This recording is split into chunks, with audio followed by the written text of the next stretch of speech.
Deux statues sont assises dans le désert d'Égypte depuis plus de 3000 ans. Chacune pèse plus de 700 tonnes. Et la question la plus inconfortable n'est pas comment elles ont été sculptées, c'est une autre. Comment quelque chose d'aussi lourd a-t-il été arraché de la roche, transporté sur des centaines de kilomètres, placé devant un temple gigantesque, et a ensuite survécu alors que presque tout le reste a disparu? Parce qu'aujourd'hui, au milieu des ruines de Luxor, les colosses de même nom ne semblent que des monuments anciens. Mais peut-être qu'ils sont autre chose. Peut-être qu'ils sont le reste visible d'une ingénierie que nous ne pouvons pas encore expliquer complètement. Quand un touriste arrive sur le site, il voit deux figures usées par le temps, assises côte à côte, regardant vers l'horizon. Ce qu'il ne remarque presque jamais, c'est que ces pierres ne sont pas nées là. Elles venaient de loin, très loin. Le quartzite utilisé dans les colosses provenait de la région de Gebel El Ahmar, près du Caire, à des centaines de kilomètres de Thèbes, l'actuel Luxor. Et cela crée le premier problème. Nous ne parlons pas de petits blocs, nous ne parlons pas de colonnes démontables, nous ne parlons pas de pièces légères transportées en série. Nous parlons de géants de pierre d'environ 18 mètres de hauteur et pesant plus de 700 tonnes chacun.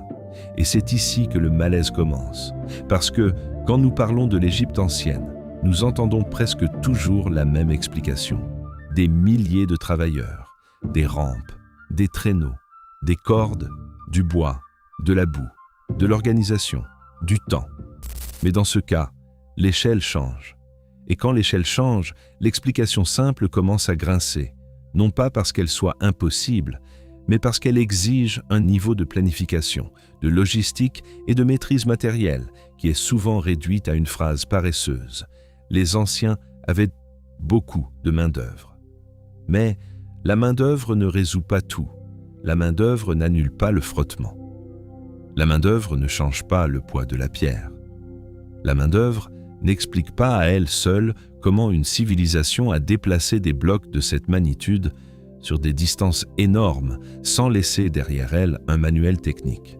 Et c'est exactement là que les colosses de même nom cessent d'être des statues. Ils deviennent une question. Avant d'être des ruines isolées, les colosses de même nom faisaient partie de quelque chose de beaucoup plus grand. Le temple mortuaire d'Aménophis III, l'un des pharaons les plus puissants de la 18e dynastie. Aujourd'hui, ils semblent être deux gardiens abandonnés. Mais à l'origine, ils n'étaient pas abandonnés.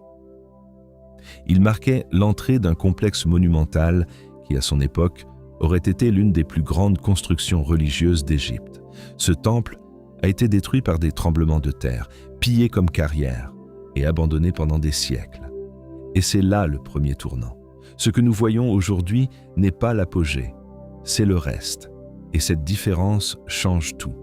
Parce que si deux colosses de centaines de tonnes sont toujours là, même après les tremblements de terre, la destruction, le pillage, l'érosion et l'abandon, alors ce qui a disparu aurait pu être encore plus impressionnant.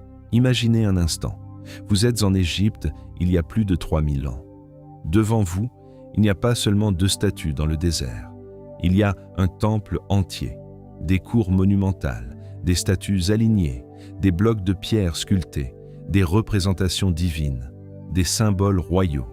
Et, devant tout cela, deux géants assis comme s'ils étaient la frontière entre le monde humain et le monde des dieux.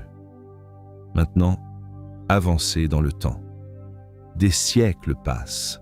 Les empires s'effondrent, le temple se désagrège, d'autres peuples arrivent, les pierres sont enlevées, les parties sont réutilisées, le désert recouvre ce qui reste, et, à la fin, les deux géants restent assis, comme s'ils étaient trop lourds pour même disparaître. La première question semble simple. D'où venait la pierre? Mais en Égypte ancienne, cette question n'est de jamais simple.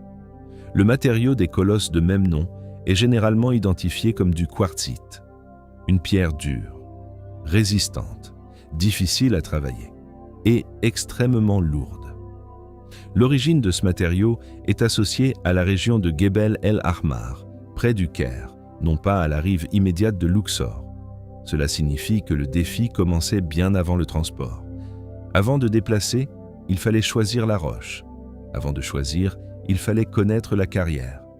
Avant de connaître, il fallait avoir un réseau de spécialistes, d'artisans, de superviseurs, d'ingénieurs pratiques et de travailleurs capables de transformer une masse. Naturel en projet politique. Parce que les colosses mettaient pas seulement de l'art, c'était de la propagande en pierre. Aménophis III ne créait pas simplement des statues, il fabriquait la permanence.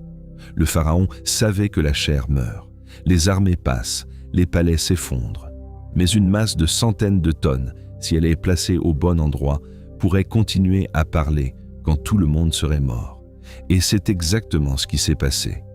Les noms ont changé, la langue a changé, la religion a changé, l'empire a disparu. Mais les pierres continuaient à dire « Quelqu'un ici dominait une échelle qui intimide encore ». Maintenant vient la question qui ouvre vraiment le mystère. Comment transporter quelque chose d'aussi massif? Pas une petite statue, pas une colonne légère, mais une masse monumentale de quartzite, pesant des centaines de tonnes, traversant une distance gigantesque entre la région de la Carrière et Thèbes. Ici, il faut être honnête.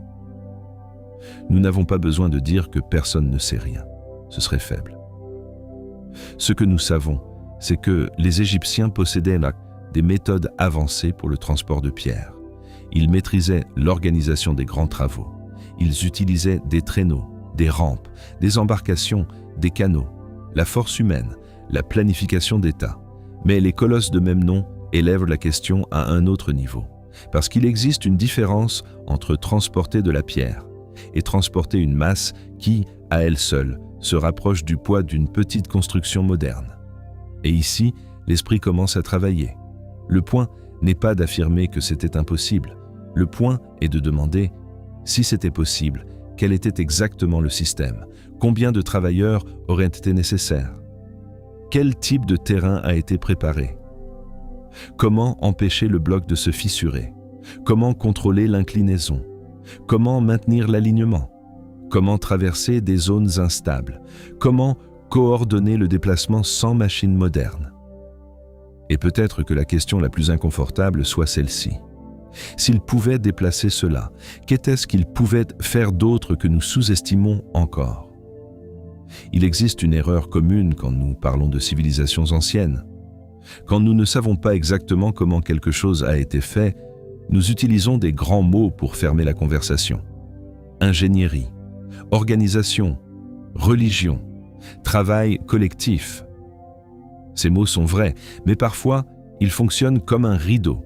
Parce que dire qu'une œuvre exigeait de l'ingénierie n'explique pas quelle ingénierie. Dire qu'ils utilisaient des travailleurs n'explique pas la méthode. Dire qu'il y avait une motivation religieuse n'explique pas la physique.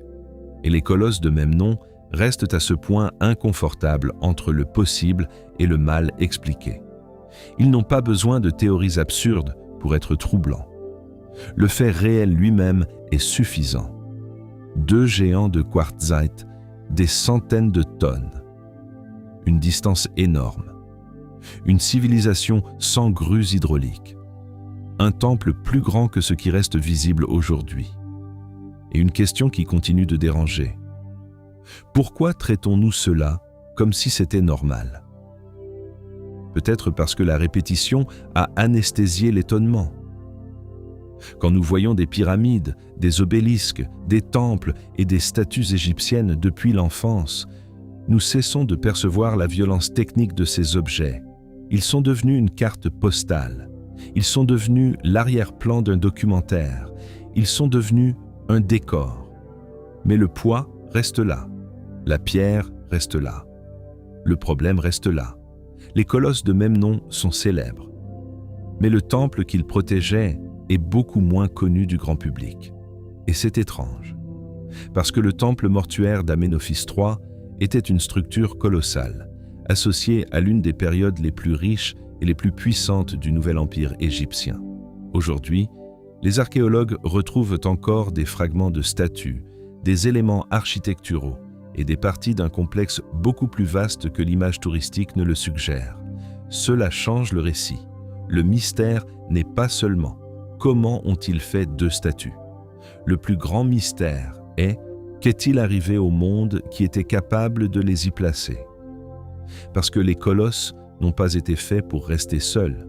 Ils étaient la façade d'une idée. Et cette idée était brutalement claire. Aménophis III ne voulait pas simplement être souvenu. Il voulait être confondu avec l'éternité. L'Égypte ancienne ne déplaçait pas de pierres géantes parce qu'elle était curieuse. Elle les déplaçait parce que la pierre était politique. La pierre disait qui commandait. La pierre disait qui était divin. La pierre disait qui pouvait forcéder. Milliers de personnes a transformé le paysage en monument. Et c'est ici que le mystère devient plus profond. Le vrai énigme peut-être n'est pas seulement technologique, peut-être est-ce civilisationnel. Quel type de société peut transformer le poids en langage? Quel type de pouvoir peut transformer une montagne lointaine en visage humain? Quel type de gouvernement peut faire traverser une pierre le territoire comme si c'était un message? Ensuite, entre l'élément qui change complètement le ton de cette histoire. Pendant l'Antiquité gréco-romaine, l'un des colosses est devenu célèbre pour un phénomène étrange. À l'aube, il aurait produit des sons. Ce n'était pas une légende moderne d'Internet. Les auteurs anciens ont mentionné le phénomène, les visiteurs ont laissé des inscriptions. Le site est devenu une sorte d'attraction sacrée et touristique pour les Grecs et les Romains. L'explication la plus probable est liée aux dommages subis par la statue, probablement après un tremblement de terre. La pierre fissurée, chauffée par le soleil du matin, pourrait produire des sons par dilatation thermique, mouvement d'air ou évaporation de l'humidité à l'intérieur des fissures. Mais voici la partie la plus fascinante. Une statue, construite pour éterniser un pharaon égyptien, a été réinterprétée par les Grecs et les Romains comme Memnon, un héros lié à l'aube, c'est-à-dire que la pierre a changé de sens. Pour les Égyptiens, c'était Aménophis III. Pour les visiteurs classiques, c'était devenu Memnon. Pour les voyageurs modernes, c'était devenu un monument archéologique. Pour nous, aujourd'hui, c'est devenu un problème technique. La même pierre a traversé des civilisations différentes, et chaque civilisation a entendu en elle quelque chose de différent. Les Égyptiens ont vu le pouvoir. Les Romains ont entendu un oracle. Les archéologues voient une ruine. Et nous voyons une question qui n'a pas encore disparu. Le son de la statue est dangereux. S'il est traité comme un miracle, il perd sa force. S'il est traité seulement comme un effet physique, il perd le mystère. Mais peut-être que le point le plus intéressant n'est pas si la statue chantait de façon surnaturelle. Le plus intéressant, c'est qu'une pierre cassée a commencé à attirer des pèlerins, des empereurs, des voyageurs et des écrivains. Une ruine est devenue voix. Un accident est devenu culte. Un dégât est devenu célébrité. Cela révèle quelque chose de profond sur la relation humaine avec les monuments anciens. Nous ne regardons pas les pierres géantes simplement avec les yeux. Nous projetons en elles la peur, le désir, la mémoire, le doute. C'est pourquoi les colosses de même nom restent si troublants. Ils ne sont pas seulement grands. Ils semblent être des témoins, et les témoins dérangent. Parce qu'un témoin n'a pas besoin d'expliquer. Il reste simplement là. Son silence vous oblige à imaginer ce qui s'est passé. Et dans ce cas, ce qui s'est passé, c'est la disparition d'un monde constructif qui a laissé des pierres énormes, mais peu de réponses directes. Maintenant, apportez cette scène au présent. Imaginez déplacer aujourd'hui une pièce de 700 tonnes. Ce ne serait pas une opération simple. Il faudrait de la planification, du transport spécialisé, l'étude du sol, l'autorisation, des équipements lourds, le contrôle des risques, une route préparée, le calcul de la charge, peut-être des modules hydrauliques, peut-être des grues, peut-être des plateformes spéciales.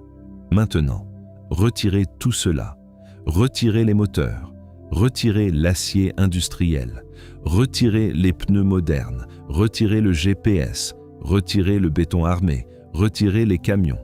Ce qui reste, du bois, des cordes, des rampes, des traîneaux, de l'eau, de la boue, de la géométrie, la force humaine, l'administration et la connaissance pratique accumulée. C'est ici que nous ne devons pas diminuer les Égyptiens. Au contraire, peut-être que le vrai choc est de réaliser que nous avons bien trop sous-estimé ces civilisations. Au début, la question semble être « Comment ont-ils fait cela ?» Mais, lentement, elle se transforme en une autre. Quel type d'intelligence existait là? Parce que peut-être notre difficulté à comprendre ces œuvres en dit plus sur nous que sur eux. Nous aimons imaginer que la technologie est toujours du métal, du moteur, de l'électricité et de l'ordinateur. Mais il existe un autre type de technologie, la technologie de l'organisation, la technologie de la répétition, la technologie du calcul empirique, la technologie de dominer les gens, le temps, les matériaux et le territoire. Et peut-être que les colosses de même nom sont effrayants justement parce qu'ils montrent une forme de pouvoir qui n'avait pas besoin de machines modernes pour créer quelque chose de presque inimaginable. L'histoire officielle n'a pas besoin de mentir pour être insuffisante. Parfois, elle ne fonctionne simplement qu'avec ce qu'elle peut prouver. Et cela crée un vide. Le vide entre ce que nous savons et ce que nous pouvons imaginer. Les colosses de même nom vivent à l'intérieur de ce vide. Nous savons qui a ordonné la construction. Nous savons qui ils représentèrent. Nous savons approximativement la période. Nous savons le matériau. Nous savons en partie l'origine de la pierre. Nous savons que le temple a été détruit, pillé et réduit à ce que nous voyons aujourd'hui. Nous savons que la statue du Nord s'est rendue célèbre en produisant des sons à l'aube. Mais savoir tout cela n'élimine pas la question centrale. La question devient juste plus précise. Ce n'est pas « les Égyptiens auraient-ils été incapables ?» C'est le contraire. Pourquoi en parlons-nous encore comme s'ils étaient moins capables qu'ils ne l'étaient? Peut-être que le problème n'est pas dans les pierres, peut-être qu'il est dans notre regard moderne, parce que quand une civilisation ancienne réalise quelque chose qui nous semble encore gigantesque, nous avons deux tentations. La première est de réduire, dire que c'était juste de la force brute. La deuxième est d'exagérer, dire que c'était impossible. Mais peut-être que la vérité est plus troublante que les deux options. Peut-être que c'était possible. Peut-être que ça a été fait par des humains. Et peut-être que justement pour cela, c'est si troublant. Parce que cela nous oblige à admettre que les peuples anciens, sans notre technologie, pouvaient dominer des échelles qui nous intimident toujours. Voici l'idée la plus inconfortable. Les colosses de même nom ne sont peut-être pas un mystère parce que nous ne pouvons pas les expliquer. Peut-être qu'ils sont un mystère parce que nous ne pouvons expliquer que suffisamment pour percevoir qu'il manque quelque chose. Ce n'est pas une fantaisie qui manque, c'est le détail, c'est la méthode, c'est la reconstruction complète, c'est le chemin exact, c'est le geste technique, c'est la séquence, c'est le comment à l'échelle humaine. Et c'est plus troublant qu'une théorie impossible. Parce qu'une théorie impossible peut être écartée, mais un vrai vide demeure. Et quand un vrai vide pèse plus de 700 tonnes, il ne disparaît pas. Il reste assis dans le désert, regardant le lever du soleil, siècle après siècle, comme s'il attendait que quelqu'un pose la bonne question. Pas « Qui a construit ?» Mais qu'est-ce que nous ne comprenons pas encore sur qui a construit? Aujourd'hui, des milliers de personnes passent par les colosses de même nom et prennent des photos rapides. Certains restent seulement quelques minutes. D'autres écoutent le guide. D'autres marquent simplement un point touristique de plus dans l'itinéraire de l'Égypte. Mais peu s'arrêtent pour imaginer la scène complète, la carrière lointaine, la masse de pierres étant séparée de la montagne, le transport lentement préparé, les travailleurs tirant, ajustant, corrigeant, les superviseurs calculant, le pharaon transformant l'ambition en monument, le temple érigé, le tremblement de terre arrivant, l'effondrement, la ruine, le son à l'aube, les Romains écrivant sur les jambes de la statue, le silence revenant, et, après tout cela, les géants toujours assis. Peut-être que la question n'a jamais été si les colosses de même nom sont impossibles. Peut-être que la question est pire. Si cela était possible, il y a plus de 3000 ans, combien d'autres choses étaient également possibles? Et nous avons simplement perdu la capacité à les reconnaître. Les colosses de même nom ne prouvent pas que l'histoire a tort, mais ils prouvent qu'elle a encore des points trop lourds pour être traités comme un détail. Et peut-être que c'est pour cela qu'ils continuent à être si troublants. Parce qu'ils ne crient pas, ils ne se bougent pas, ils ne révèlent pas tout. Ils demeurent simplement. Et parfois, le monument le plus dangereux n'est pas celui qui cache une réponse. C'est celui qui oblige une civilisation entière à admettre qu'elle ne sait pas encore formuler la question. Merci de regarder. Et maintenant, YouTube recommande 2 vidéos exclusivement pour vous. Je suis sûr que vous aimerez aussi. Cliquez et regardez une autre vidéo de notre chaîne.